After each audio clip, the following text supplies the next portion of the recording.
Governor साहब नूं मिलिया सी। उन्हां ने सानूं भरोसा दिवाया सी कि जिहड़े सिख कैदियां ने 25 साल या उस तो वध सज़ा कट ली है, पूरी कर ली है, उन्हां नूं असीं रिहा कर देंगे। वो भावें कांग्रेस का है, भावें आम आदमी पार्टी का, भावें अकाली दल का, भावें बीजेपी का या किसी का भी, उन्हां दे अगे बड़े अदब सत्कार दे नाल उन्हां नूं पुछो पिंडां दे विच, शहरां दे विच जिथे आउंदे ने कि तुसीं साडे बंदी ਸਿੰਘਾਂ ਦੀ रिहाई लई की कीता अज तक। साडे परिवार ने वो रुल गए ने। असीं सिख संगत नूं बेनती करदे आ कि जिथे भी किते उन्हां दे कैंडीडेट खड़े ने उन्हां नूं अदब सरकार दे नाल उन्हां ते प्रैशर पाओ कि अरविंद केजरीवाल जी नूं कहण कि वो भुल्लर साहब की रिहाई दे विच रोड़ा ना बनन। नहीं तो इस तो अगला भी असीं अकाल यूथ वालों उन्हां दे खिलाफ सख्त प्रोग्राम देवांगे। हजे उन्हां नूं अपील कर रहे हैं कि भुल्लर साहब की जिहड़ी रिहाई है वो होवे। रिहा कराउण दे लई अज प्रण करदे आ कि उन्हां नूं बाहर लैके आवांगे। इस तो बाद जे सानूं गवर्नर साहब वालों कोई ठोस कदम चुक्या मिलदा ते सानूं किसी भी तरह का जे संघर्ष करना पिया उहदी भी असीं तैयारी हुण तो कर रहे हैं। सो बंदी ਸਿੰਘਾਂ की जिहड़ी रिहाई है तो हर बंदे का आप दा हक बनता। जो बंदा सज़ा पूरी कर गया उस तो बाद भी तुसीं जेलां दे विच उहनूं डकना, ये कित्थों की जिहड़ी इंसानियत की गल है।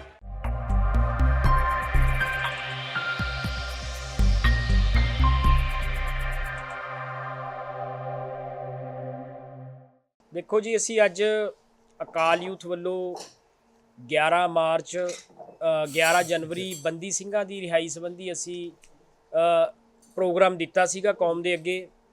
कौम ने बहुत ज़्यादा साथ दिता। समूची सिख जथेबंदियों का असी धन्नवाद करते हाँ, समूची सिख संगतां का। अज उस रिहाई मार्च संबंधी असी आप जी नाल विचारां सांझियां करनियां ने, प्रोग्राम अगे देने ने। मौके के उत्ते अज असी बापू गुरचरण सिंह जी जिहड़े जथेदार जगतार सिंह हवारा उन्हां दे पिता जी ने, नाल इत्थे सीनियर एडवोकेट हाई कोर्ट के साडे सरदार अमर सिंह चहल, भाई दलशेर सिंह जी, होर पतवंते पंथक आगू भाई दविंदर सिंह जी मौजूद ने। अज अकाल यूथ वालों बंदी सिंह रिहाई मार्च संबंधी प्रैस कानफ्रेंस की जा रही है। असी समूह देश विदेश की सिख संगत का बहुत बहुत ज़्यादा धन्नवाद करते हैं जिन्हों ने बंदी सिंह रिहाई मार्च के विच शमूलीयत की ते बंदी ਸਿੰਘਾਂ की रिहाई की मंग नूं बहुत वड्डे लैवल ते गए। समूची सिख जथेबंदियां का धन्नवाद करते हाँ ते सब तो वध धन्नवाद इत्थों की जिहड़ी मोहाली की प्रैस का करते हैं जिन्हों ने मनुखी अधिकारां दे जिहड़ी घाण हो रहा इस धरती के उत्ते उहनूं पबलिश किया दुनिया के अगे सामने बंदी ਸਿੰਘਾਂ की रिहाई की मंग की। उस दिन असी साडा वफद अकाल यूथ वालों गवर्नर साहब नूं मिलिया सी। उन्हां ने सानूं भरोसा दिवाया सी कि जिहड़े सिख कैदियां ने 25 साल या उस तो वध सज़ा कट ली है, पूरी कर ली है, उन्हां नूं असी रिहा कर देंगे।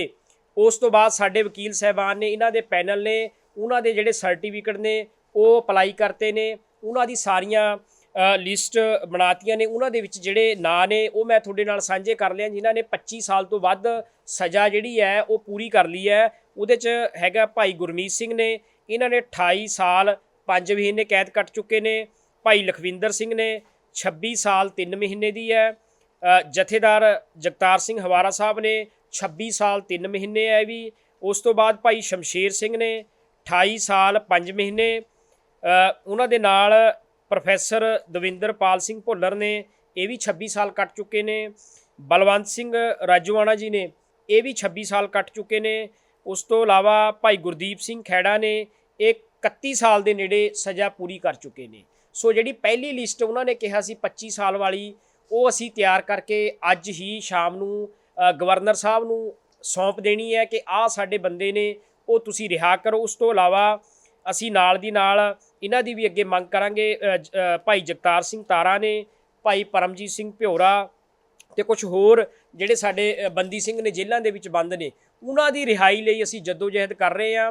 ते होर कौम नूं बेनती करना चाहुंदे आ कि तुसी जिन्ने भी उम्मीदवार ने पंजाब दे अंदर जिहड़ी चोणां हो रही ने उहदे च वो भावें कांग्रेस का है, भावें आम आदमी पार्टी का, भावें अकाली दल का, भावें बीजेपी का या किसी का भी, उन्हां दे अगे बड़े अदब सत्कार दे नाल उन्हां नूं पुछो पिंडां दे विच शहरां दे विच जिथे आउंदे ने कि तुसी साडे बंदी ਸਿੰਘਾਂ ਦੀ रिहाई लई की कीता अज तक। साडे परिवार ने वो रुल गए ने, कोई 22 ਸਾਲਾਂ ਤੋਂ ਜੇਲ੍ਹਾਂ 'ਚ ਬੰਦ ਹੈ, ਕੋਈ 26 ਸਾਲਾਂ ਤੋਂ ਬੰਦ ਹੈ, ਕਿਸੇ ਨੂੰ 31 ਸਾਲ ਹੋ ਗਏ ਨੇ। ਇਹ ਕਿਹੜੇ ਮਨੁੱਖੀ ਅਧਿਕਾਰਾਂ ਦੀ ਗੱਲ ਹੋ ਰਹੀ ਹੈ ਇੱਥੇ ਇਸ ਧਰਤੀ ਦੇ ਉੱਤੇ? ਜੇ ਉਹ ਨਹੀਂ ਕਰਦੇ ਤੇ ਉਹਨਾਂ ਨੂੰ ਉਸ ਤਰੀਕੇ ਦੇ ਨਾਲ ਸਵਾਲ ਕੀਤੇ ਜਾਣ। ਦੂਜੀ ਇੱਕ ਜ਼ਰੂਰੀ ਬੇਨਤੀ ਕਰਾਂਗਾ, ਜਿਹੜੇ ਦਿੱਲੀ ਦੇ ਮੁੱਖ ਮੰਤਰੀ ਨੇ ਅਰਵਿੰਦ ਕੇਜਰੀਵਾਲ ਜੀ ਨੂੰ, ਉਹਨਾਂ ਨੇ ਪ੍ਰੋਫੈਸਰ ਦਵਿੰਦਰਪਾਲ ਸਿੰਘ ਭੁੱਲਰ ਸਾਹਿਬ ਦੀ ਜਿਹੜੀ ਰਿਹਾਈ ਦੇ ਉੱਤੇ ਸਾਈਨ ਨਹੀਂ ਕੀਤੇ। ਉਹਨਾਂ ਕਰਕੇ ਜਿਹੜੀ ਭੁੱਲਰ ਸਾਹਿਬ ਦੀ ਰਿਹਾਈ ਹੈ ਉਹ ਰੁਕੀ ਹੋਈ ਹੈ। ਅਸੀਂ ਸਿੱਖ ਸੰਗਤ ਨੂੰ ਬੇਨਤੀ ਕਰਦੇ ਹਾਂ ਕਿ ਜਿੱਥੇ ਵੀ ਕਿਤੇ ਉਹਨਾਂ ਦੇ ਕੈਂਡੀਡੇਟ ਖੜੇ ਨੇ, ਉਹਨਾਂ ਨੂੰ ਅਦਬ ਸਰਕਾਰ ਦੇ ਨਾਲ ਉਹਨਾਂ 'ਤੇ ਪ੍ਰੈਸ਼ਰ ਪਾਓ ਕਿ ਅਰਵਿੰਦ ਕੇਜਰੀਵਾਲ ਜੀ ਨੂੰ ਕਹਿਣ ਕਿ ਉਹ ਭੁੱਲਰ ਸਾਹਿਬ ਦੀ ਰਿਹਾਈ ਦੇ ਵਿੱਚ ਰੋੜਾ ਨਾ ਬਣਨ, ਉਹਨਾਂ ਦੀ ਰਿਹਾਈ ਦੇ ਲਈ ਜੋ ਵੀ ਸੰਭਵ ਕਦਮ ਹੋਣ ਉਹ ਚੁੱਕਣ। ਨਹੀਂ ਤਾਂ ਇਸ ਤੋਂ ਅਗਲਾ ਵੀ ਅਸੀਂ ਅਕਾਲ ਯੂਥ ਵੱਲੋਂ ਉਹਨਾਂ ਦੇ ਖਿਲਾਫ ਸਖਤ ਪ੍ਰੋਗਰਾਮ ਦੇਵਾਂਗੇ। ਹਜੇ ਉਹਨਾਂ ਨੂੰ ਅਪੀਲ ਕਰ ਰਹੇ ਹਾਂ ਕਿ ਭੁੱਲਰ ਸਾਹਿਬ ਦੀ ਜਿਹੜੀ ਰਿਹਾਈ ਹੈ ਉਹ ਹੋਵੇ। ਤੀਜੀ ਗੱਲ ਇਹ ਹੈ ਕਿ ਸਮੁੱਚੀ ਸਿੱਖ ਸੰਗਤਾਂ ਨੂੰ ਅਪੀਲ ਕਰਦੇ ਹਾਂ ਜਥੇਦਾਰ ਸਾਹਿਬ ਵੱਲੋਂ ਕਿ ਸਾਰੇ ਆਪਣੇ ਘਰਾਂ ਦੇ ਉੱਤੇ ਖਾਲਸਾਈ ਜਿਹੜੇ ਨਿਸ਼ਾਨ ਸਾਹਿਬ ਨੇ ਉਹ ਬੰਦੀ ਸਿੰਘਾਂ ਦੀ ਰਿਹਾਈ ਦੇ ਪ੍ਰਤੀਕ ਵਜੋਂ ਅੱਜ ਤੋਂ ਹੀ ਲਾਉਣੇ ਸ਼ੁਰੂ ਕਰਨ। ਤੇ ਜਿਹੜੀ ਵੀ ਪਾਰਟੀ ਦਾ ਬੰਦਾ ਕਹਿੰਦਾ ਕਿ ਸਾਡਾ ਝੰਡਾ ਉੱਥੇ ਲੱਗਣਾ ਚਾਹੀਦਾ, ਪਹਿਲਾਂ ਉਹਨਾਂ ਤੋਂ ਸਟੇਟਮੈਂਟ ਦਵਾਈ ਜਾਵੇ ਕਿ ਹਾਂ ਅਸੀਂ ਬੰਦੀ ਸਿੰਘਾਂ ਦੀ ਰਿਹਾਈ ਦੇ ਲਈ ਯਤਨਸ਼ੀਲ ਹੋਵਾਂਗੇ, ਅਸੀਂ ਉਪਰਾਲੇ ਕਰਾਂਗੇ, ਅਸੀਂ ਯੋਗ ਕਾਰਵਾਈ ਕਰਾਂਗੇ। ਉਸ ਤੋਂ ਬਾਅਦ ਹੀ ਕਿਸੇ ਵੀ ਪਾਰਟੀ ਦੇ ਉਮੀਦਵਾਰ ਨੂੰ ਤੁਸੀਂ ਸਮਰਥਨ ਦਿਵੋ। ਸਭ ਤੋਂ ਪਹਿਲਾਂ ਦੀ ਜਿਹੜੀ ਗੱਲ ਹੈ ਅਸੀਂ ਬੰਦੀ ਸਿੰਘਾਂ ਦੀ ਰਿਹਾਈ ਦੀ ਕਰਨੀ ਹੈ। ਤੇ ਸਿੱਖ ਨੌਜਵਾਨਾਂ ਨੂੰ ਅਪੀਲ ਕਰਨਾ ਚਾਹੁੰਦੇ ਹਾਂ ਕਿ ਅਸੀਂ ਇੱਕ ਨੌਜਵਾਨਾਂ ਲਈ ਮੂਵਮੈਂਟ ਪੰਜਾਬ ਦੇ ਵਿੱਚ ਲੈ ਕੇ ਆ ਰਹੇ ਹਾਂ ਜਥੇਦਾਰ ਸਾਹਿਬ ਵੱਲੋਂ ਕਿ ਉਹ ਬੰਦੀ ਸਿੰਘ ਰਿਹਾਈ ਮੂਵਮੈਂਟ ਵਿੱਚ ਸਹਿਯੋਗ ਲੈਣ। ਜਿੰਨੇ ਵੀ ਅਸੀਂ ਪੰਜਾਬ ਦੇ ਨੌਜਵਾਨ ਨੇ ਵੱਡੀ ਗਿਣਤੀ ਦੇ ਵਿੱਚ ਅਕਾਲ ਯੂਥ 'ਚ ਭਰਤੀ ਕਰਾਂਗੇ, ਜਿਨ੍ਹਾਂ ਦਾ ਮੁੱਖ ਏਜੰਡਾ ਪਹਿਲਾ ਸਭ ਤੋਂ ਬੰਦੀ ਸਿੰਘਾਂ ਦੀ ਰਿਹਾਈ ਹੋਵੇਗਾ। ਮੈਨੂੰ ਲੱਗਦਾ ਕਿ ਚੋਣਾਂ ਦੇ ਵਿੱਚ ਕੋਈ ਪਾਰਟੀ ਚੋਣ ਮੈਨੀਫੈਸਟੋ ਦੇ ਵਿੱਚ ਆਪਣਾ ਇਹ ਮੁੱਦਾ ਕਿਉਂ ਨਹੀਂ ਪਾਉਂਦੀ ਹੈ? ਵੱਡੇ ਵੱਡੇ ਗੱਲ ਦਾਅਵੇ ਕਰਦੀਆਂ ਨੇ ਹਰ ਕੋਈ ਦੀਆਂ ਪਾਰਟੀਆਂ ਨੇ, ਇਸ ਮੁੱਦੇ ਨੂੰ ਲੈ ਕੇ ਹਾਲੇ ਤੱਕ ਕਿਸੇ ਪਾਰਟੀ ਚਾਹੇ ਕੋਈ ਆਪਣੇ ਆਪ ਨੂੰ ਪੰਥਕ ਪਾਰਟੀ ਜਾਂ ਹੋਰ ਕਿਸੇ ਨੇ ਹਾਲੇ ਤੱਕ ਪੂਰਾ ਨਹੀਂ। ਬਹੁਤ ਮੰਦਭਾਗੀ ਗੱਲ ਹੈ। ਇਸੇ ਲਈ ਅਸੀਂ ਸਿੱਖ ਸੰਗਤਾਂ ਨੂੰ ਅਪੀਲ ਕੀਤੀ ਹੈ ਕਿ ਜਿੰਨੀਆਂ ਵੀ ਰਾਜਨੀਤਿਕ ਪਾਰਟੀਆਂ ਨੇ ਉਹ ਪੰਜਾਬ ਨੂੰ ਲੁੱਟ ਰਹੀਆਂ ਨੇ, ਖਸੁੱਟ ਰਹੀਆਂ ਨੇ, ਸਿੱਖ ਨੌਜਵਾਨੀ ਦਾ ਘਾਣ ਕਰ ਰਹੀਆਂ ਨੇ, ਨਸ਼ਿਆਂ ਨੂੰ ਪ੍ਰਮੋਟ ਕਰ ਰਹੀਆਂ ਨੇ। ਇਸੇ ਲਈ ਅਸੀਂ ਬੇਨਤੀ ਕੀਤੀ ਹੈ ਕਿ ਹਰ ਸਿੱਖ ਨੌਜਵਾਨ ਕਿਸੇ ਵੀ ਕੋਈ ਵੀ ਪਾਰਟੀ ਹੋਵੇ, ਕਾਂਗਰਸ ਹੈ, ਆਮ ਆਦਮੀ ਹੈ, ਅਕਾਲੀ ਦਲ ਹੈ, ਬੀਜੇਪੀ ਹੈ, ਕੋਈ ਵੀ ਪਾਰਟੀ ਹੈ, ਉਹਨਾਂ ਨੂੰ ਅਦਬ ਸਤਿਕਾਰ ਦੇ ਨਾਲ ਪੁੱਛਿਆ ਜਾਵੇ ਕਿ ਤੁਸੀਂ ਬੰਦੀ ਸਿੰਘਾਂ ਦੀ ਰਿਹਾਈ ਦੀ ਮੰਗ ਕਿਉਂ ਨਹੀਂ ਕਰ ਰਹੇ? ਪੰਜਾਬ ਦੇ ਨਾਲ ਜੁੜੇ ਹੋਏ ਜਿਹੜੇ ਅਸਲ ਮੁੱਦੇ ਨੇ ਉਹਨਾਂ ਦੇ ਬਾਬਤ ਕਿਉਂ ਨਹੀਂ ਗੱਲ ਕਰ ਰਹੇ? ਤੁਹਾਡੇ ਵੱਲੋਂ ਵੀ ਹੁਣ ਕੋਈ ਜਿਹੜਾ ਐਕਸ਼ਨ ਲਿਆ ਜਾ ਰਿਹਾ ਕੋਈ ਪਾਰਟੀ ਵੱਲੋਂ ਜਥੇਬੰਦੀ ਵੱਲੋਂ? ਸਾਡੇ ਵੱਲੋਂ ਇਹੀ ਹੈ ਕਿ ਪਹਿਲੀ ਗੱਲ ਤੇ ਜੋ ਗਵਰਨਰ ਸਾਹਿਬ ਨਾਲ ਉਦੋਂ ਗੱਲਬਾਤ ਹੋਈ ਹੈ, ਅਸੀਂ ਉਸ ਗੱਲ ਨੂੰ ਕੰਪਲੀਟ ਕਰਕੇ ਫਾਈਲ ਬਣਾ ਕੇ ਅੱਜ ਸ਼ਾਮ ਨੂੰ ਗਵਰਨਰ ਸਾਹਿਬ ਨੂੰ ਦੇਣ ਜਾ ਰਹੇ ਹਾਂ ਕਿ ਸਾਡੇ ਜਿਹੜੇ 25 ਸਾਲ ਤੋਂ ਪਹਿਲੀ ਲਿਸਟ ਦੇ ਰਹੇ ਹਾਂ, 25 ਸਾਲ ਤੋਂ ਜਿਹੜੇ ਵੱਧ ਸਜ਼ਾ ਕੱਟ ਚੁੱਕੇ ਨੇ ਸਿੰਘ, ਜੇਲ੍ਹਾਂ 'ਚ ਬੰਦ ਨੇ, ਉਹਨਾਂ ਦੀ ਰਿਹਾਈ ਸੰਬੰਧੀ। ਉਸ ਤੋਂ ਬਾਅਦ ਅੱਗੇ ਜਿਹੜੇ ਦੂਜੇ ਸਿੱਖ ਨੇ ਜਿਨ੍ਹਾਂ ਨੇ ਉਸ ਤੋਂ ਘੱਟ ਕੀਤੀ ਹੈ, ਉਸ ਤੋਂ ਬਾਅਦ ਉਹਨਾਂ ਦੇ ਉੱਤੇ ਮਤਲਬ ਕੰਮ ਕਰਾਂਗੇ। ਤੇ ਸਮੂਹ ਬੰਦੀ ਸਿੰਘਾਂ ਨੂੰ ਅਸੀਂ ਰਿਹਾ ਕਰਾਉਣ ਦੇ ਲਈ ਅੱਜ ਪ੍ਰਣ ਕਰਦੇ ਹਾਂ ਕਿ ਉਹਨਾਂ ਨੂੰ ਬਾਹਰ ਲੈ ਕੇ ਆਵਾਂਗੇ। ਇਸ ਤੋਂ ਬਾਅਦ ਜੇ ਸਾਨੂੰ ਗਵਰਨਰ ਸਾਹਿਬ ਵੱਲੋਂ ਕੋਈ ਠੋਸ ਕਦਮ ਚੁੱਕਿਆ ਮਿਲਦਾ ਤੇ ਸਾਨੂੰ ਕਿਸੇ ਵੀ ਤਰ੍ਹਾਂ ਦਾ ਜੇ ਸੰਘਰਸ਼ ਕਰਨਾ ਪਿਆ, ਉਹਦੀ ਵੀ ਅਸੀਂ ਤਿਆਰੀ ਹੁਣ ਤੋਂ ਕਰ ਰਹੇ ਹਾਂ। ਜਿਹੜੀ ਤੁਸੀਂ ਪਰਸੋਂ ਦਿੱਤੀ ਸੀ ਲਿਸਟ, ਉਹਦੇ ਵਿੱਚ ਵੀ 11 ਨਾਮ ਸੀਗੇ ਜੀ। ਉਹ ਕਿੰਨਾ, ਉਹ ਲਿਸਟ ਤੇ ਇਹ ਲਿਸਟ 'ਚ ਫਰਕ ਕੀ ਹੋਊਗਾ? ਇਹ ਲਿਸਟ 'ਚ ਇਹ ਫਰਕ ਹੈ ਕਿ ਉਹਦੇ ਵਿੱਚ ਜਿਹੜੀ ਉਮਰ ਕੈਦ ਹੈ ਉਹ 14 ਸਾਲ ਤਕਰੀਬਨ ਮੰਨੀ ਜਾਂਦੀ ਹੈ, 12 ਸਾਲ ਮੰਨੀ ਜਾਂਦੀ ਹੈ। ਪੰਜਾਬ ਪੁਲਿਸ ਦੇ ਜਿਹੜੇ ਅਫਸਰ ਨੇ ਜਿਨ੍ਹਾਂ ਨੇ ਝੂਠੇ ਪੁਲਿਸ ਮੁਕਾਬਲੇ ਕੀਤੇ, ਮਾਵਾਂ ਦੇ ਪੁੱਤਾਂ ਨੂੰ ਘਰੋਂ ਚੁੱਕ ਕੇ ਗੋਲੀਆਂ ਨਾਲ ਮਾਰਿਆ, ਉਹ ਅਫਸਰਾਂ ਨੂੰ ਪੰਜਾਬ ਸਰਕਾਰ ਨੇ 4 ਸਾਲਾਂ ਦੇ ਵਿੱਚ ਵੀ ਛੱਡਿਆ। 7 ਸਾਲਾਂ 8 ਸਾਲਾਂ ਦੇ ਅੰਦਰ ਪਿੰਕੀ ਕੈਟ ਹੈ ਉਹਨੂੰ ਰਿਹਾ ਕੀਤਾ ਗਿਆ। ਜੇ ਉਹਨਾਂ ਨੂੰ ਰਿਹਾ ਹੋ ਸਕਦੇ ਨੇ ਤੇ ਸਾਡੇ ਬੰਦੇ ਕਿਉਂ ਨਹੀਂ? ਇਸ ਲਈ ਅਸੀਂ ਉਹ 11 ਬੰਦਿਆਂ ਦੀ ਲਿਸਟ ਦਿੱਤੀ ਸੀ ਜਿਹੜੇ 12 ਸਾਲ ਤੋਂ ਵੱਧ ਸਜ਼ਾ ਕੱਟ ਚੁੱਕੇ ਨੇ, ਜਿੱਦਾਂ ਭਾਈ ਜਗਤਾਰ ਸਿੰਘ ਤਾਰਾ ਨੇ, ਭਾਈ ਪਰਮਜੀਤ ਸਿੰਘ ਭਿਓਰਾ ਨੇ, ਉਹ 22 ਸਾਲ ਕੱਟ ਚੁੱਕੇ ਨੇ। ਉਹਨਾਂ ਦੀ ਰਿਹਾਈ ਕਿਉਂ ਨਹੀਂ ਹੁੰਦੀ? ਪ੍ਰਧਾਨ ਮੰਤਰੀ ਉੱਥੇ UNO 'ਚ ਜਾ ਕੇ ਮਨੁੱਖੀ ਅਧਿਕਾਰਾਂ ਦੀ ਗੱਲ ਕਰਦੇ ਨੇ, ਪਰ ਪੰਜਾਬ ਦੇ ਅੰਦਰ ਜਿਹੜਾ ਮਨੁੱਖੀ ਅਧਿਕਾਰਾਂ ਦਾ ਘਾਣ ਹੋ ਰਿਹਾ ਉਸ ਪ੍ਰਤੀ ਕਿਉਂ ਚੁੱਪੀ ਵੱਟੀ ਬੈਠੇ ਨੇ ਉਹ? ਸੋ ਬੰਦੀ ਸਿੰਘਾਂ ਦੀ ਜਿਹੜੀ ਰਿਹਾਈ ਹੈ ਤੇ ਹਰ ਬੰਦੇ ਦਾ ਆਪ ਦਾ ਹੱਕ ਬਣਦਾ। ਜਦੋਂ ਬੰਦਾ ਸਜ਼ਾ ਪੂਰੀ ਕਰ ਗਿਆ ਉਸ ਤੋਂ ਬਾਅਦ ਵੀ ਤੁਸੀਂ ਜੇਲ੍ਹਾਂ ਦੇ ਵਿੱਚ ਉਹਨੂੰ ਡੱਕਣਾ, ਇਹ ਕਿੱਥੋਂ ਦੀ ਜਿਹੜੀ ਇਨਸਾਨੀਅਤ ਦੀ ਗੱਲ ਹੈ? ਸਿੱਖਾਂ ਦੀ ਵੱਡੀ ਕਮੇਟੀ SGPC ਵੱਲੋਂ ਤੁਹਾਨੂੰ ਕੋਈ ਸਾਥ ਮਿਲਿਆ ਜੀ? ਦੇਖੋ ਜੀ, ਸ਼੍ਰੋਮਣੀ ਗੁਰਦੁਆਰਾ ਪ੍ਰਬੰਧਕ ਕਮੇਟੀ ਵੱਲੋਂ ਹਮੇਸ਼ਾ ਹੀ ਅਕਾਲੀ ਦਲ ਪਰਿਵਾਰ, ਬਾਦਲ ਪਰਿਵਾਰ ਹੈ ਜਿਹੜਾ, ਉਹਨਾਂ ਦੇ ਇਸ਼ਾਰੇ ਤੇ ਕੰਮ ਕੀਤਾ। ਉਹਨਾਂ ਨੇ ਕਦੇ ਵੀ ਬੰਦੀ ਸਿੰਘਾਂ ਦੀ ਰਿਹਾਈ ਦੀ ਜਿਹੜੀ ਗੱਲ ਹੈ ਉਹ ਨਹੀਂ ਕੀਤੀ। ਨਾ ਹੀ ਸਾਨੂੰ ਅੱਜ ਹੁਣ ਤੱਕ ਕੋਈ ਸਹਿਯੋਗ ਮਿਲਿਆ, ਨਾ ਹੀ ਇਸ ਪ੍ਰੋਗਰਾਮ ਦੇ ਵਿੱਚ ਉਹਨਾਂ ਨੇ ਕੋਈ ਬੰਦੀ ਸਿੰਘਾਂ ਦੀ ਰਿਹਾਈ ਦੀ ਗੱਲ ਲਈ ਸਾਨੂੰ ਕੋਈ ਗੱਲਬਾਤ ਕੀਤੀ ਹੈ। 10 ਸਾਲਾਂ ਤੋਂ ਸਰਕਾਰ ਰਹੀ ਹੈ, ਐਜੀਪੀਸੀ ਵਿੱਚ ਵੀ ਰਹੇ ਆ ਹੈ ਨਾ ਜੀ, ਤੁਸੀਂ ਜਿਵੇਂ ਕਹਿ ਰਹੇ ਹੋ ਬਾਦਲ ਸਰਕਾਰ ਦੇ ਇਸ਼ਾਰੇ ਤੇ ਚੱਲਦੇ ਨੇ ਹੈ ਨਾ ਜੀ। 10 ਸਾਲ ਉਹਨਾਂ ਦੀ ਸਰਕਾਰ ਰਹੀ, ਅਕਾਲੀ ਦਲ ਸ਼੍ਰੋਮਣੀ ਅਕਾਲੀ ਦਲ ਦੀ, ਉਦੋਂ ਤੁਸੀਂ ਉਹਨਾਂ ਖਿਲਾਫ ਕਿਉਂ ਨਹੀਂ ਮੁੱਦਾ ਚੁੱਕਿਆ? ਦੇਖੋ, ਜਿਹੜਾ ਅੱਜ ਹੈ ਨਾ 11 ਜਨਵਰੀ ਦਾ ਜੋ ਸਾਨੂੰ ਸਹਿਯੋਗ ਮਿਲਿਆ ਸੰਗਤਾਂ ਵੱਲੋਂ, ਉਹ ਬਹੁਤ ਵੱਡੇ ਪੱਧਰ ਤੇ ਜਾ ਚੁੱਕਿਆ। ਅੱਜ ਇਹ ਬੰਦੀ ਸਿੰਘਾਂ ਦੀ ਰਿਹਾਈ ਦੀ ਜਿਹੜੀ ਗੱਲ ਹੈ ਘਰ ਘਰ ਪਹੁੰਚ ਚੁੱਕੀ ਹੈ। ਹਰ ਇੱਕ ਘਰ ਚੋਂ ਇੱਕ ਨੌਜਵਾਨ ਇਸ ਮੂਵਮੈਂਟ 'ਚ ਹਿੱਸਾ ਪਾਉਣ ਵਾਸਤੇ ਤਿਆਰ ਹੈ। ਹੁਣ ਜਿਹੜਾ ਇਹਨਾਂ ਨੂੰ ਪਿੱਛੇ ਜੋ ਵੀ ਹੋਈਆਂ, ਭਾਵੇਂ ਥੋੜ੍ਹੇ ਉਸ 'ਚ ਇਹਨਾਂ ਨੂੰ ਸਵਾਲ ਕਰਦੇ ਰਹੇ, ਸਰਕਾਰਾਂ ਅਣਗੌਲਾ ਕਰਦੀਆਂ ਰਹੀਆਂ, ਪਰ ਹੁਣ ਜਿਹੜਾ ਮਾਹੌਲ ਸਿਰਜਿਆ ਜਾ ਰਿਹਾ ਹੈ, ਇਹਨਾਂ ਨੂੰ ਅਸੀਂ ਮਜਬੂਰ ਕਰ ਦੇਂਗੇ। ਘਰ ਘਰ ਤੋਂ ਇਹ ਸਵਾਲ ਪੁੱਛਣਾ ਇਹਨਾਂ ਨੂੰ। ਹਰ ਇੱਕ ਰਾਜਨੀਤਿਕ ਪਾਰਟੀ ਨੂੰ ਜਿਹੜੀ ਵੋਟਾਂ ਵਾਸਤੇ ਜਾਵੇਗੀ, ਇਹਨਾਂ ਵਾਸਤੇ ਹੁਣ ਇੱਕ ਸਿਰਦਰਦੀ ਬਣ ਜਾਣੀ ਹੈ ਜੇ ਕਿਤੇ ਇਹਨਾਂ ਨੇ ਇਸ 'ਤੇ ਨਾ ਪਹਿਰਾ ਦਿੱਤਾ। ਕਿਉਂਕਿ ਜਿਹੜੇ ਬੰਦੀ ਸਿੰਘ ਹੈ ਸਾਡੇ, ਜਿਹੜੀ ਕੋਰਟ ਵੱਲੋਂ ਮਿਲੀਆਂ ਸਜ਼ਾਵਾਂ ਪੂਰੀਆਂ ਕਰ ਚੁੱਕੇ ਹੈ, ਪਰ ਇਹ ਸਰਕਾਰਾਂ ਦੀ ਬਦਨੀਤੀ ਹੈ ਵੀ ਉਹਨਾਂ ਨੂੰ ਰਿਹਾ ਨਹੀਂ ਕੀਤਾ ਜਾ ਰਿਹਾ। ਪਰ ਉਹ ਅੱਜ ਘਰ ਘਰ ਦੀ ਆਵਾਜ਼ ਬਣ ਚੁੱਕੀ ਹੈ। ਇਹਨਾਂ ਨੂੰ ਹੁਣ ਸੋਚਣ ਵਾਸਤੇ ਮਜਬੂਰ ਹੋਣਾ ਪਵੇਗਾ। ਬਾਪੂ ਜੀ, ਜਿਹੜਾ 11 ਨੂੰ ਮਾਰਚ ਦਾ ਕਾਲ ਦਿੱਤੀ ਸੀ, ਉਸ ਦਿਨ ਮਾਰਚ ਕੀਤੀ ਗਈ ਹੈ, ਕਿਵੇਂ ਦਾ ਹੰਗਾਰਾ ਮਿਲਿਆ ਜੀ? ਕੀ ਦੇਖੋ ਜੀ, ਇਹ ਤੁਹਾਡੇ ਮੀਡੀਆ ਦੇ ਸਾਹਮਣੇ ਹੈ। ਸਾਨੂੰ ਦੇਸ਼ ਵਿਦੇਸ਼ ਦੀ ਇੰਨੀ ਸੰਗਤਾਂ ਦਾ, ਜਿੰਨੀ ਸਾਨੂੰ ਵੀ ਆਸ ਨਹੀਂ ਸੀ ਵੀ ਉੱਥੇ ਪਹੁੰਚ ਜਾਏਗੀ। ਵੱਖ-ਵੱਖ ਪੰਥਕ ਜਥੇਬੰਦੀਆਂ, ਹੋਰ ਯੂਨੀਅਨਾਂ, ਮਜ਼ਦੂਰ ਯੂਨੀਅਨਾਂ, ਹਰ ਇੱਕ ਵਰਗ ਨੇ ਉਹ 'ਚ ਆਪਣਾ ਬਣਦਾ ਯੋਗਦਾਨ ਪਾਇਆ। ਬਹੁਤ ਵੱਡਾ ਜਿਹੜਾ ਸਾਡਾ 20-25 ਹਜ਼ਾਰ ਦਾ ਐਸਟੀਮੇਟ ਸੀ ਇਕੱਠ ਦਾ, ਪਰ ਉਹ ਤੁਹਾਡੇ ਮੀਡੀਆ ਰਾਹੀਂ ਵੀ ਸਾਨੂੰ ਜਿਹੜੀ ਖਬਰਾਂ ਮਿਲ ਰਹੀਆਂ ਵੀ ਉਹ 60,000 ਪਲੱਸ ਹੋਇਆ। ਔਰ ਜਿਹੜਾ ਉਹ ਆਵਾਜ਼ ਹੈ ਉਹ ਅੱਜ ਕਰੋੜਾਂ ਦੇ ਮਨਾਂ 'ਚ ਪਹੁੰਚ ਚੁੱਕੀ ਹੈ ਵੀ ਜੋ ਇਹ ਮੰਗ ਹੈ ਬੰਦੀ ਸਿੰਘਾਂ ਦੀ ਰਿਹਾਈ ਜਾਇਜ਼ ਹੈ, ਸਾਨੂੰ ਕਰਨੀ ਚਾਹੀਦੀ ਹੈ। ਕਿਉਂਕਿ ਸਰਕਾਰਾਂ ਸਾਨੂੰ ਵਰਤਦੀ ਰਹੀਆਂ। ਸਾਡਾ ਨੌਜਵਾਨ ਹੈ ਉਹ ਬੇਰੁਜ਼ਗਾਰ ਹੋ ਕੇ ਬਾਹਰਲੇ ਦੇਸ਼ਾਂ 'ਚ ਜਾ ਰਿਹਾ। ਸਰਕਾਰਾਂ ਸਾਨੂੰ ਘਸਿਆਰਾ ਬਣਾ ਰਹੀਆਂ। ਕੋਈ ਆਟਾ ਦਾਲ ਦੇ ਦਿੰਦਾ, ਕੋਈ ਬਿਜਲੀ ਫ੍ਰੀ ਕਰ ਦਿੰਦਾ, ਕੋਈ ਕਹਿੰਦਾ 1000 ਰੁਪਏ ਮਹੀਨੇ ਦਾ ਮੈਂ ਦੇਣਾ। ਕੀ ਪੰਜਾਬ ਦਾ ਹਰ ਇੱਕ ਵਰਗ ਮੰਗਤਾ ਵੀ ਇਹਨਾਂ ਦੇ ਅੱਗੇ ਹੱਥ ਅੱਡੇਗਾ 1-1000 ਪਿੱਛੇ? ਸਾਨੂੰ ਜਿਹੜਾ ਸਰਕਾਰਾਂ ਦਾ ਫਰਜ਼ ਬਣਦਾ ਨਾ, ਉਹ ਜਿਹੜਾ ਇਹ ਨਹੀਂ ਕਰ ਰਹੀਆਂ, ਡਿਵੈਲਪਮੈਂਟ ਹੋਣੀ ਚਾਹੀਦੀ ਹੈ, ਇੱਥੇ ਇੰਡਸਟਰੀ ਲੱਗਣੀ ਚਾਹੀਦੀ ਹੈ, ਸਾਡੇ ਨੌਜਵਾਨਾਂ ਨੂੰ ਰੁਜ਼ਗਾਰ ਮਿਲਣਾ ਚਾਹੀਦਾ।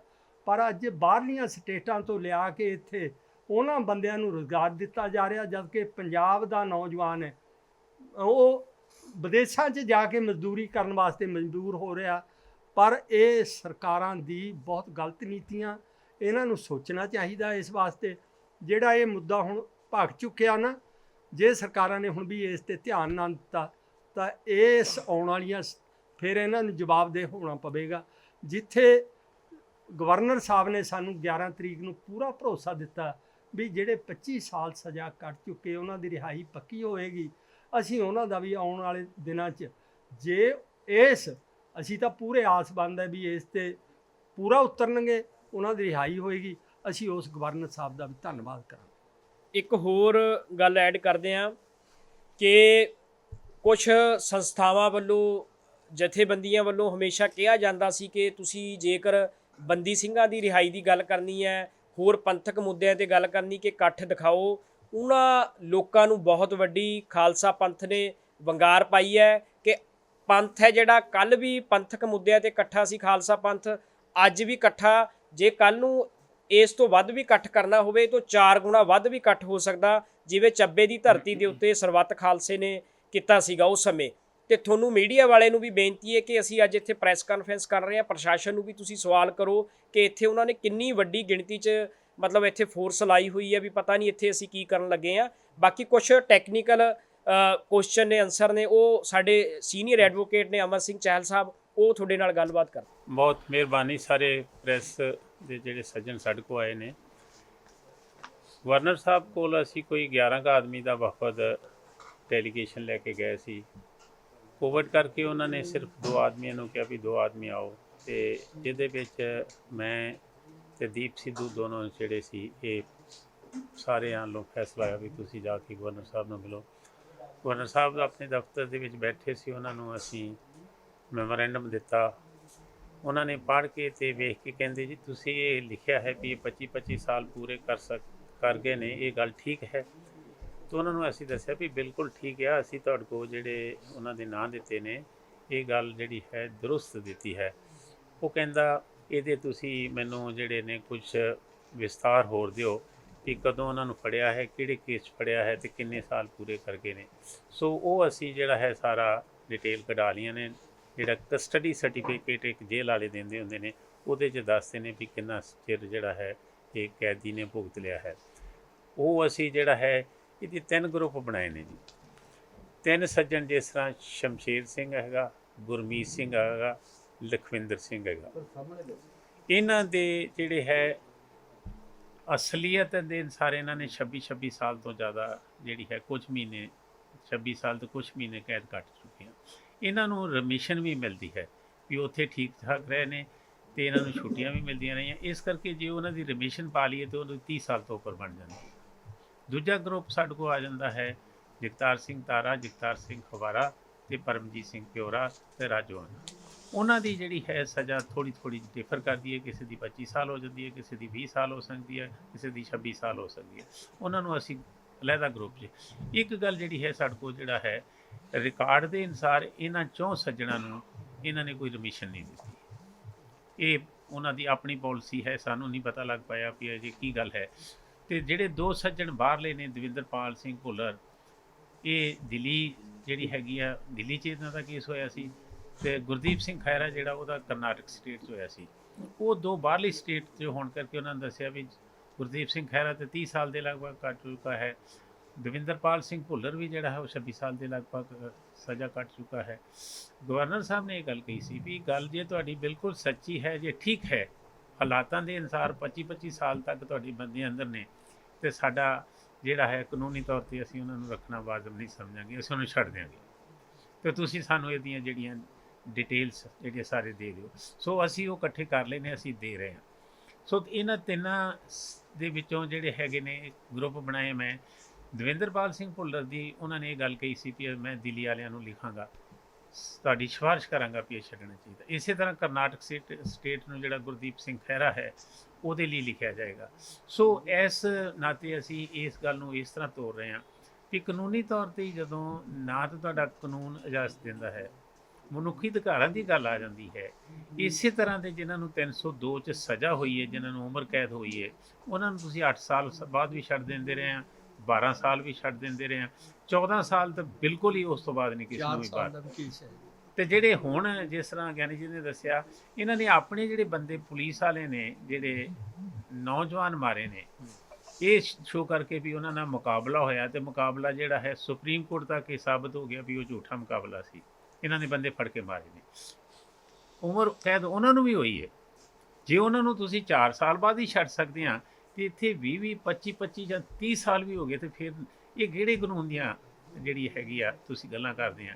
ਕਾਨੂੰਨ ਤੇ ਸਾਰਿਆਂ ਨੂੰ ਬਰਾਬਰ ਹੁੰਦਾ ਹੈ, ਇਸ ਕਰਕੇ ਉਹਨਾਂ ਨੂੰ ਛੱਡਣਾ ਚਾਹੀਦਾ ਹੈ। ਉਹ ਸਾਰੀਆਂ ਅਸੀਂ ਜਿਹੜੀਆਂ ਜਦੋਂ ਹੁਣ ਇਸ ਕੇਸ ਦੀ ਪੈਰਵਾਈ ਇਸ ਸਾਈਡ ਤੋਂ ਕਰਨ ਲੱਗ ਪਏ ਆ, ਇਸ ਦੀ ਜਿਹੜੀ ਹੈਗੀ ਆ ਹੁਣ ਲੋਕਾਂ ਦੇ ਵੀ ਉਭਾਰ ਆਉਣਾ ਹੀ ਆ ਨਾ। ਏਡੀ ਵੱਡੀ ਬੇਇਨਸਾਫੀ ਵੀ 26 30 ਸਾਲ ਬੰਦੇ ਅੰਦਰ ਰੱਖੀ ਜਾਣਾ, ਗੱਲਾਂ ਕਰਨੀਆਂ ਡੈਮੋਕ੍ਰੇਸੀ ਦੀਆਂ ਗੱਲਾਂ ਕਰਨੀਆਂ ਲਾ ਦੀਆਂ, ਬਾਕੀ ਦੀਆਂ ਅਦਾਲਤਾਂ ਦਾ ਜਿਹੜਾ ਹੈ ਉਹਦਾ ਇਨਸਾਫ ਹੋਰ ਤਰ੍ਹਾਂ ਦਾ ਮਿਲਣਾ, ਇਹਨਾਂ ਨੂੰ ਹੋਰ ਤਰ੍ਹਾਂ ਦਾ ਮਿਲਣਾ। ਇਹ ਤਾਂ ਬੜੀ ਅਜੀਬ ਜੀ ਗੱਲ, ਇਸ ਤਰ੍ਹਾਂ ਨਹੀਂ ਹੋਣਾ ਚਾਹੀਦਾ। ਤੁਸੀਂ ਵੇਖੋ ਆਪਣੀਆਂ ਅਦਾਲਤਾਂ ਦਾ ਕਿੱਧਰ ਨੂੰ ਜਾ ਰਹੀਆਂ ਨੇ। ਜਿਹੜੇ ਤੇ ਚਿੱਟੇ ਦੇ ਸੁਦਾਗਰ ਨੇ ਉਹਨਾਂ ਨੂੰ ਤਾਂ ਜ਼ਮਾਨਤਾਂ ਮਿਲਦੀਆਂ। ਜੇ ਗਰੀਬ ਵਿਚਾਰਾ 250 ਜਿਹੜੀ ਗ੍ਰਾਮ ਹੈ ਉਹਦੇ ਕੋਲ ਹੈਰੋਇਨ ਮਿਲ ਜਾਂਦੀ, ਉਹ ਕਮਰਸ਼ੀਅਲ ਆ ਜਾਂਦੀ ਹੈ, ਉਹਨੂੰ 15 ਸਾਲ ਕੈਦ ਹੋ ਜਾਂਦੀ ਹੈ, ਜ਼ਮਾਨਤ ਉਹਦੀ ਹੁੰਦੀ ਨਹੀਂ, ਲੱਖ ਰੁਪਈਆ ਜਿਹੜਾ ਹੈ ਜੁਰਮਾਨਾ ਹੋ ਜਾਂਦਾ ਹੈ। ਸੋ ਬੜੀ ਅਜੀਬ ਜੀ ਗੱਲ ਹੈ ਇਸ ਸਿਸਟਮ ਦੇ ਵਿੱਚ ਕਿ ਜਿਹਨਾਂ ਕੋਲ ਪਾਵਰ ਹੈਗੀ ਆ, ਪੈਸੇ ਹੈਗੇ ਨੇ, ਉਹ ਸਾਰੀਆਂ ਕਾਨੂੰਨ ਦੀਆਂ ਧੱਜੀਆਂ ਉਡਾ ਰਹੇ ਨੇ। ਜਿਨ੍ਹਾਂ ਕੋ ਕਈਆਂ ਕੋ ਝੂਠੇ ਕੇਸ ਵੀ ਜਿਹੜੇ ਮੇਰੇ ਖਿਆਲ ਹੈਰੋਇਨ ਦੇ ਕੇਸ ਨੇ, ਚਾਹੇ ਡਰੱਗਸ ਦੇ ਨੇ ਇਹ ਬਹੁਤੇ ਕੇਸ ਝੂਠੇ ਹੁੰਦੇ ਨੇ, ਤੇ ਇਸ ਕਰਕੇ ਉਹਨਾਂ ਵਿਚਾਰਿਆਂ ਨੂੰ ਜਿਹੜਾ ਹੈ ਬੜੇ ਗਰੀਬ ਜਿਹੇ ਪਰਿਵਾਰ ਨੇ, ਉਹਨਾਂ ਕੋਲ ਥੋੜ੍ਹੀ ਜਿਹੀ ਫੜ ਕੇ ਉਹਨਾਂ ਨੂੰ 10-10 ਸਾਲ ਕੈਦ ਕਰਵਾਈ ਜਾਂਦੇ ਨੇ। ਸੋ ਸਿਸਟਮ ਦੇ ਵਿੱਚ ਸੁਧਾਰ ਚਾਹੀਦਾ। ਉਹਦੇ 'ਚ ਅਸੀਂ ਹਿਊਮਨ ਰਾਈਟਸ ਦੇ ਤੌਰ 'ਤੇ, ਅਸੀਂ ਵਕੀਲ ਦੇ ਤੌਰ 'ਤੇ, ਅਸੀਂ ਇਨਸਾਨੀਅਤ ਦੇ ਤੌਰ 'ਤੇ ਕਾਨੂੰਨ ਦੀ ਮਾਨਤਾ ਦੀ ਜਿਹੜੀ ਹੈ ਪਵਿੱਤਰਤਾ ਰੱਖਣ ਲਈ ਅਸੀਂ ਕੋਸ਼ਿਸ਼ ਕਰ ਰਹੇ ਹਾਂ ਵੀ ਇਹ ਜਿਹੜੇ ਸੱਜਣ ਨੇ ਇਹਨਾਂ ਨੂੰ ਛੱਡਣਾ ਚਾਹੀਦਾ। ਔਰ ਇਹਦੇ 'ਚ ਪ੍ਰੈਸ ਦੇ ਵੱਲੋਂ ਵੀ ਜਿਹੜਾ ਹੈ ਜੋ ਸਾਨੂੰ ਸਹਿਯੋਗ ਮਿਲਿਆ, ਬੜੀ ਉਹਨਾਂ ਦੀ ਮਿਹਰਬਾਨੀ ਹੈ। ਬਹੁਤ ਧੰਨਵਾਦ। ਅਸੀਂ ਉਸ ਵੇਲੇ ਉਸ ਦਿਨ ਜਿਹੜਾ ਹੈ ਸਾਡੇ ਕੋਲ 2 ਘੰਟੇ ਸਾਡੇ ਜਿਹੜੇ ਗਵਰਨਰ ਹਾਊਸ 'ਤੇ ਜਾ ਕੇ ਜਿਹੜੇ ਲੱਗ ਗਏ। ਰਾਤ ਜ਼ਿਆਦਾ ਹੋ ਗਈ, ਠੰਡ ਬਹੁਤ ਜ਼ਿਆਦਾ ਸੀ, ਇਸ ਕਰਕੇ ਉਸ ਦਿਨ ਅਸੀਂ ਪ੍ਰੈਸ ਵਾਲਿਆਂ ਦੇ ਨਾਲ ਤਕਰੀਬਨ ਮਿਲ ਹੀ ਨਹੀਂ ਸਕੇ। ਕੋਸ਼ਿਸ਼ ਵੀ ਕੀਤੀ ਕਈ ਪ੍ਰੈਸ ਵਾਲਿਆਂ ਨੇ, ਲੇਕਿਨ ਅਸੀਂ ਟਾਈਮ ਨਹੀਂ ਕੱਢ ਸਕੇ। ਨਤੀਜਾ ਇਹ ਵੀ ਅੱਜ ਤੁਹਾਨੂੰ ਅਸੀਂ ਬੇਨਤੀ ਕੀਤੀ ਹੈ ਕਿ ਇਹ ਅੱਜ ਤੁਹਾਨੂੰ ਹਾਲਾਤ ਦੱਸ ਰਹੇ ਹਾਂ ਵੀ ਇਹ ਸਾਡਾ ਪ੍ਰੋਗਰਾਮ ਹੈ, ਇਹ ਅਸੀਂ ਕਰ ਰਹੇ ਹਾਂ। ਕਾਨੂੰਨੀ ਜਿਹੜੀ ਗੱਲ ਹੈ ਉਹ ਹੱਕ ਹਰ ਇੱਕ ਦਾ ਬਣਦਾ ਹੈ। ਏਡੀ ਵੱਡੀ ਤਰੱਦਰ ਕਰਨ ਦੀ ਜਗ੍ਹਾ ਜੇ ਸਰਕਾਰ ਆਪ ਹੀ ਮਿਹਰਬਾਨ ਹੋਵੇ ਵੀ ਕਾਨੂੰਨ ਦੀ ਜਿਹੜੀ ਪਾਲਣਾ ਹੋਣੀ ਚਾਹੀਦੀ, ਸਾਰਿਆਂ ਨੂੰ ਇਕੱਠਾ ਇੱਕੋ ਜਿਹਾ ਕਾਨੂੰਨ ਦੀ ਜਿਹੜੀ ਹੈਗੀ ਅਮਾਨਤਾ ਦੇਣੀ ਚਾਹੀਦੀ ਹੈ, ਇਹਨਾਂ ਨੂੰ ਆਪ ਹੀ ਛੱਡ ਦੇਣੇ ਚਾਹੀਦੇ ਸੀ। ਚਲੋ ਅਜੇ ਵੀ ਜੇ ਇਹ ਸਾਡੇ ਜਿਹੜੀ ਹੈ ਜੋ ਅਸੀਂ ਕਾਰਵਾਈ ਕੀਤੀ ਹੈ ਇਹਦੇ 'ਤੇ ਐਕਟ ਕਰਕੇ, ਇਹਦੇ 'ਤੇ ਕਦਮ ਚੁੱਕ ਕੇ ਬੰਦੇ ਛੱਡਣੇ ਜਿਹੜੇ ਹੈ ਇਹ ਵਾਜਬ ਹੈ, ਇਹ ਉਹਨਾਂ ਨੂੰ ਚਾਹੀਦਾ।